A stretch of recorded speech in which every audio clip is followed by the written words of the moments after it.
darle y tratar de darle una interpretación a la Biblia, ¿sí? Y solamente para complementar lo que habían estado cantando, la alabanza dice: hay algo imposible para Dios, ¿sí? Y en una ocasión, otro pasaje de la palabra dice que un hombre llevó a su hijo ante Jesús y le dijo: Señor, tus discípulos no pudieron echar un demonio de mi hijo. Y el Señor se molestó y los regañó, parafraseando en la palabra. Pero luego le dice el hombre, el padre, una pregunta: ¿puedes ayudarnos? Y el Señor le dice: al que cree, todo le es posible. Entonces, si la alabanza hace la pregunta, ¿hay algo imposible para Dios? Si tú le crees a Dios y crees que Él puede hacerlo, no hay nada imposible para Dios. Al que cree, todo le es posible.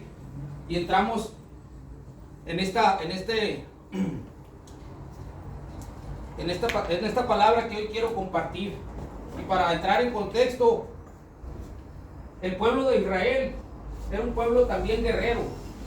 Y su más acérrimo enemigo era el pueblo de los filisteos.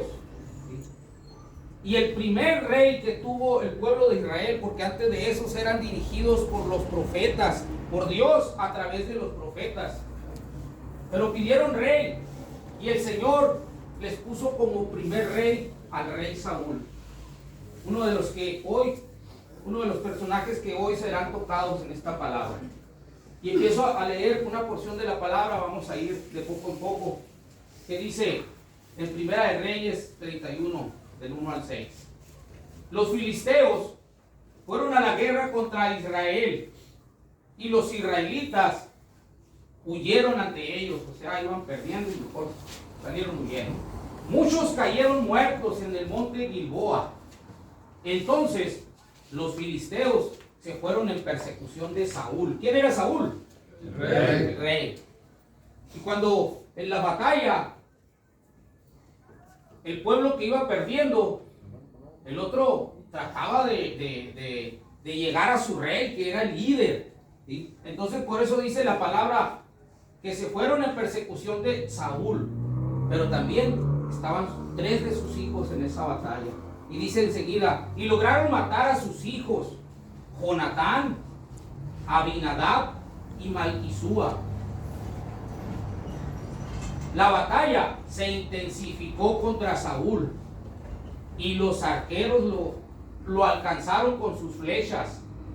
Al verse gravemente herido, Saúl dijo a su escudero: saca la espada y mátame, no sea que esos incircuncisos me atraviesen cuando lleguen y se burlen de mí, porque recordemos que los iban persiguiendo. Pero el escudero estaba tan asustado que no quiso hacerlo. De modo que Saúl mismo tomó su espada y se dejó caer sobre ella. Cuando el escudero vio que Saúl caía muerto, también él se arrojó sobre su propia espada y murió con él. Así, en un mismo día murieron Saúl y sus 3 hijos, su escudero y todos sus hombres. ¿Y qué pasa con esto? Pues que al morir el rey, no sé cuántos de ustedes sepan, pero por ejemplo, hace poco murió la reina Isabel de Inglaterra, una mujer muy longeva que tenía muchos años reinando, y que había sido reina porque en su momento no había ningún varón que pudiera tomar el trono. Entonces le tocó por herencia a ellos. Y en lo que se llama la monarquía o la nobleza, que son los países que tienen reyes, así se usa. Está el rey que está en el trono, y luego pasa el trono al heredero próximo, es el hijo mayor. Pero en esta historia, si ustedes escuchan, primero murieron los hijos. El mayor era Jonatán, que era a quien le correspondía el reino, y inmediatamente después fue muerto también Saúl, el rey. De manera que murieron 3 príncipes y el rey. Entonces el reino tenía que pasar a alguien más. Pero esta historia no se detiene ahí, sino que de esa misma batalla sale un hombre huyendo, y se va al castillo del rey Saúl y da la noticia de esta trágica muerte de Saúl y de sus 3 hijos. Y esto implicaba algo: los enemigos no se iban a detener hasta invadir toda la nación, todo el pueblo de Israel, y matar a todo descendiente del rey para que no hubiera nadie que reclamara el trono.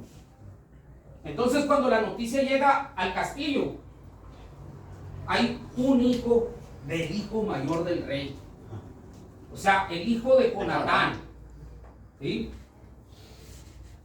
que se llamaba Mefiboset, y estaba siendo cuidado en el castillo por su niñera, lo que en la palabra llamaban su nodriza.